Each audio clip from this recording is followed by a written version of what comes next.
Mwaramutse mwese abadukurikiye igitondo cyiza, reka twizere ko mwese muramukanye mu gitondo cy'umugisha kandi igitondo kigomba kuba kirangwa n'akazi n'umurimo unoze. Mwese mubasha kumva ururimi rw'ikinyarwanda, reka tubabwire ko tubafite amakuru menshi arimo aravugwa muri kino gitondo. Perezida Joao Lorenzo ari mu ruzinduko i Kinshasa. Tugiye kuba turebera hamwe niki cyamuteye uru ruzinduko nyuma yuko uyu Lorenzo yanze kwakira itsinda rya Kisekedi ryagombaga kuganira mu kuba bahoshya intambara iri hano mu burasirazuba bwa Kongo, bityo uyu perezida yanga kwakira iri tsinda mu gihugu cye. None aka kanya kaba yafashe uruzinduko rwo kwerekeza i Kinshasa, aho yahuye na mugenzi we Felix Antoine Kisekedi Chirombo. Bikaba bivugwa ko ari uruzinduko rw'igihe gitoya ashobora kumara hano muri Kinshasa. Tuze kubabwira mu yandi makuru turimo bategurira, turabwira ko Uvira abarwanyi batwirwano na AFC M23 bafashe umudugudu wa Masango nyuma y'imirwano bahanganye n'igisirikari cya leta ya Kinshasa, aho iki gisirikari cya Kinshasa cyagabye ibitero ariko birangira gisubijwe inyuma na abarwanyi ba AFC M23 ndetse abasirikari ba DRC bajugunya intwaro hasi barirukanka kubera ko bari bamaze kubona ko AFC M23 isa naho yari yabiteguye bijyanye n'uburyo icungamo umutekano ndetse n'uburyo amadrone, turavuga indege zitagira abapilote, zari zirimo zibacungira umutekano aho umwanzi ashobora guturuka. Ni mu gihe ingabo z'u Burundi FDNB nazo zikomeje kuba zikubitirwa hano muri Minembwe, aho zikomeje kuba zihura n'ikibazo gikomeye cyo kuba zidafite ibikoresho ku buryo buhagije ndetse no kuba zitabasha kuba zibonera umushahara ku gihe, ndetse biravugwa ko n'icyo kurya kubona icyo kurya nabwo ari ikibazo hano mu burasirazuba bwa Kongo. Mu makuru nanone tuzakuba tubagezaho, turaza kuba tubabwira ko u Rwanda rwafashe inguzanyo ingana na miliyoni 280 z'amafaranga y'u Rwanda.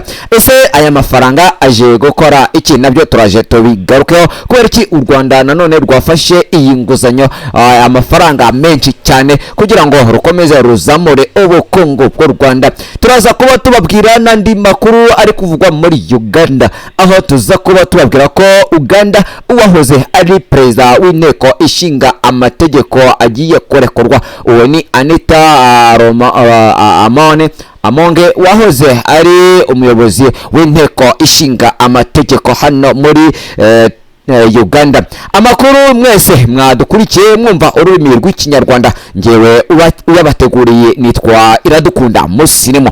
Reka duze kuba turamburira aya makuru, nimunyemerera aya makuru reka tuyaramburire muri RDC. Tuze kubabwira ibyo ruzinduko rw'uyu mu perezida winjiye hano muri Kinshasa, uruzinduko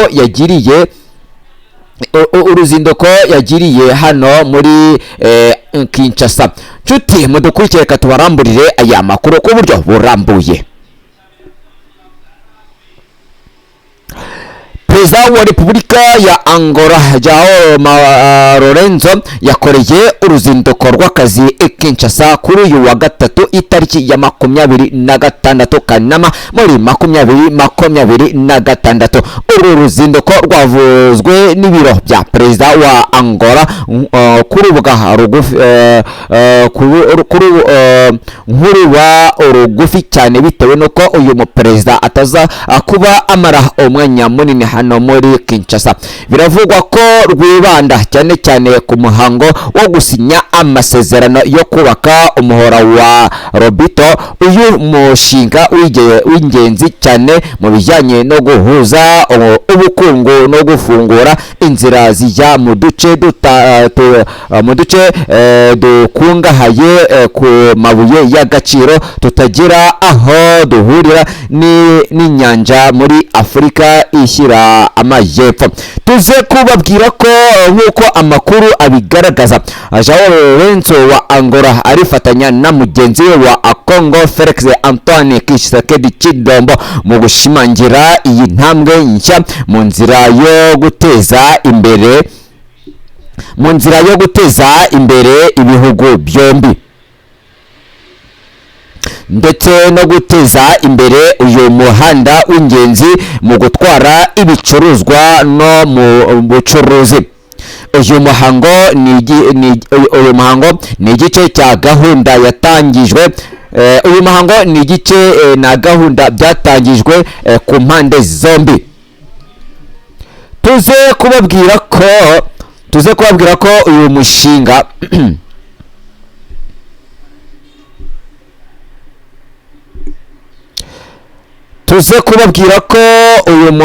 umuhango ni igice cya gahunda yatangijwe mu myaka ishize na Angola, Repubulika ya Demokarasi ya Kongo na Zambia ku bufatanye na Leta Zunze Ubumwe za Amerika igamije gutunganya umuhora wa Lobito.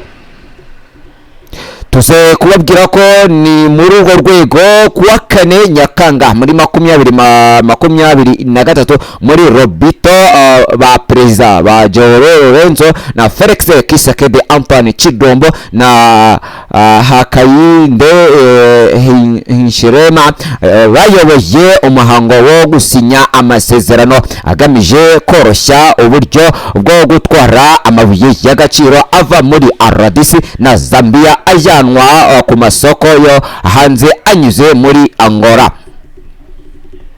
Inshuti mudokurikiye, reka nanone muze kuba mutubwira nimba aho hasi muri comment muze kutubwira nimba amajwi arimo arabageraho gatano ko kandi ndetse muze no kuba mudukandira kuri subscribe ku bashyashya mwese, abandi mudukorere aho hasi kwa ako kameze nk'agakumwe mudukandire kuri like. Tubabwire ko Uvira abarwanyi batwirwaneho na AFC M23 bafashe umudugudu wa Masango. Nanone ni nyuma yuko bari bamaze gusubiza ingabo za leta inyuma ya Kinshasa, aho izi ngabo nanone zasubijwe inyuma na AFC M23 zigasubira, ndetse binavugwa ko zishobora kuba zanataye n'intwaro zari zitwaje bitewe nuko iyi AFC M23 yabasubije inyuma mu buryo bukomeye cyane kandi bwa kinyamwuga. Iyi AFC M23 ndetse na twirwaneho bakomeje kuba bakora akantu gashya hano mu burasirazuba bwa Kongo, aho bakomeje kuba basubiza ingabo za FDNB z'u Burundi ndetse n'ingabo za leta ya Kinshasa zishobora kuba zitafite imyitozo ku buryo buhagije ndetse n'ibikoresho bikaba ari bikeya cyane. tuze kubabwira ko izi ngabo z'u Burundi FDNB ndetse n'aba basirikari ba Kongo bakomeje kuba basubizwa inyuma na AFC M23 bitewe nuko bo ubwabo batari kuba bafite ibikoresho bihagije ndetse badafite n'ubushobozi bwo guhangana na AFC M23. ni mu gihe igisirikari cy'u Burundi cya FDNB abakuru bacyo bakomeje kuba batumvikana na Perezida Neva cyangwa se Evariste Ndayishimiye udakomeje kuba yemera gukura izi ngabo hano muri Kongo bitewe nuko abasirikari bamaze kubona ko ingabo z'u Burundi FDNB zamaze kuba zitsindwa uru rugamba, bityo ko nta n'umwanya wo kuba ziri hano mu burasirazuba bwa Kongo, ko bakagombye kuba bataha bagasubira mu gihugu cyabo cy'u Burundi bakongererwa imyitozo, abandi bagahabwa ibiryo ndetse n'abandi bagahabwa umushahara wabo. Turababwira ko u Rwanda leta y'u Rwanda yatangaje ko yasinyanye amasezerano y'inguzanyo nshya zigizwe na miliyoni 82 z'amayero na miliyari 15 z'amayeri, nuko ngo na amafaranga y'Ubuyapani. Izo nguzanyo zose hamwe zikaba zifite agaciro karenga miliyoni 280 z'amafaranga y'u Rwanda. Minisiteri y'Imari n'Igenamigambi y'u Rwanda ivuga ko izi nguzanyo ari igice cy'ingamba z'u Rwanda zo kwagura aho rubona amafaranga yo gutera inkunga ibikorwa by'igihugu no kugabanya kwishingikiriza ku mafaranga make cyangwa ku masoko make y'imari mpuzamahanga.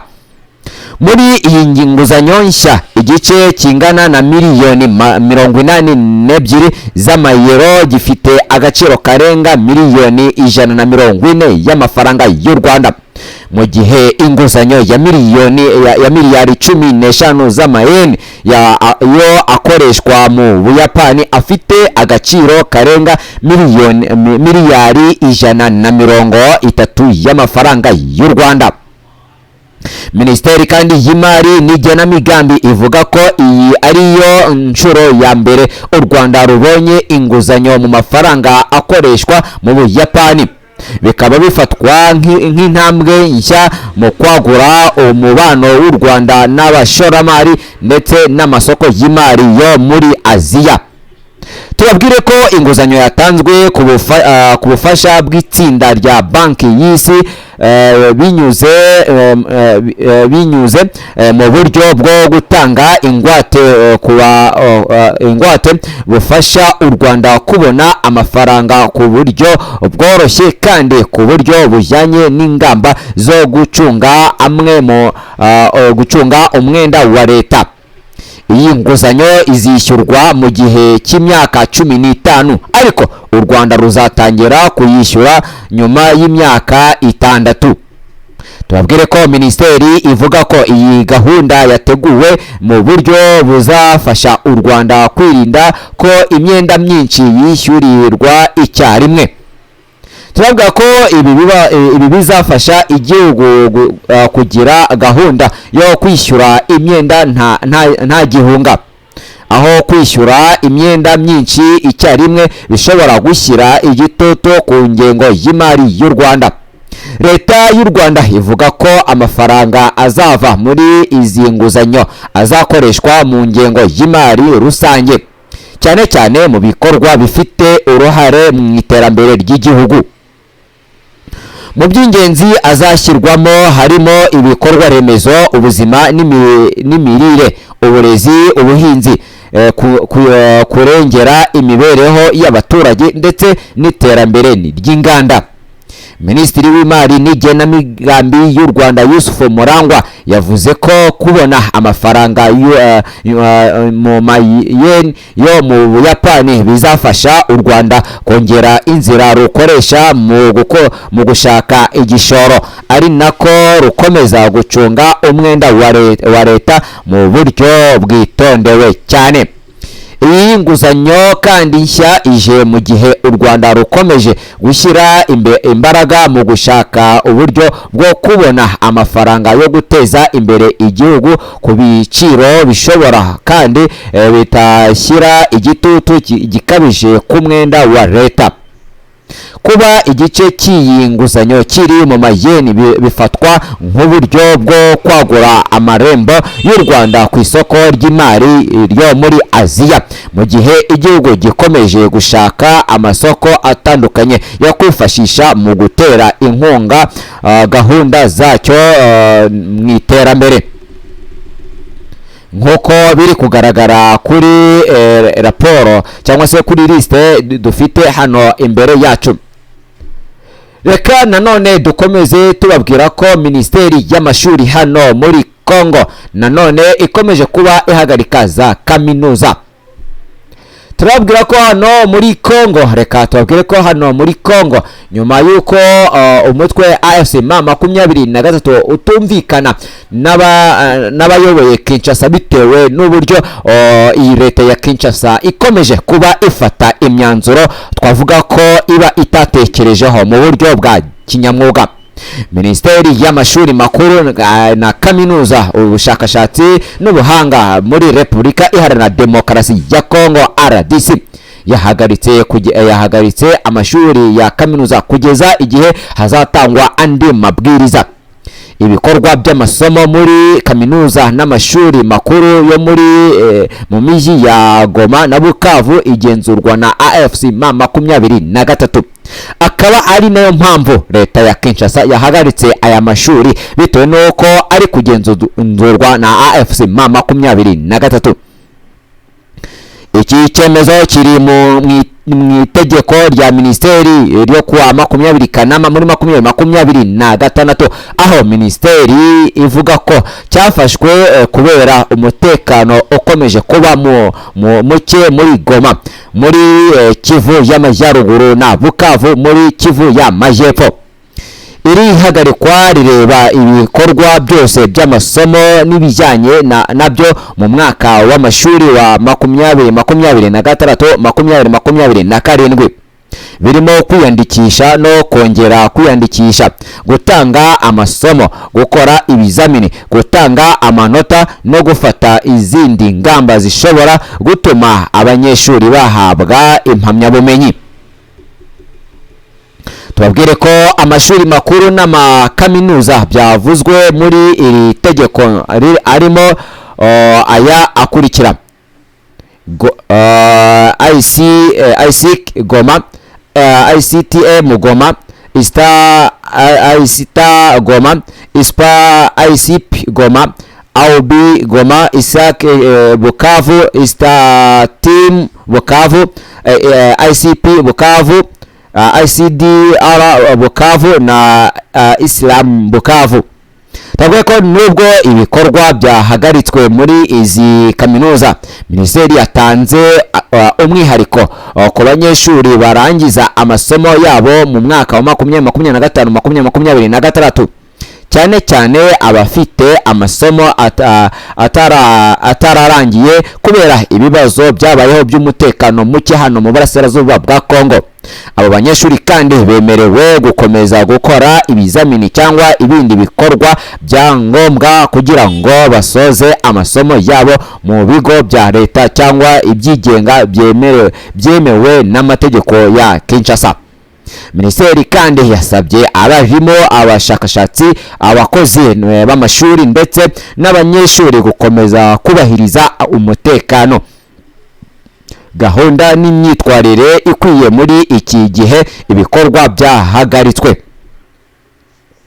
Iri tegeko rivuga ko hazakomeza gukurikiranwa uko umutekano uhagaze hano muri RDC, kugira ngo igihe bizaba bishoboka hafatwe ingamba zo gusubizaho imikorere isanzwe y'amashuri makuru na za kaminuza byo muri Goma na Bukavu, nk'uko biri kugaragara kuri raporo dufite hano imbere yashyizwe hanze na Kinshasa.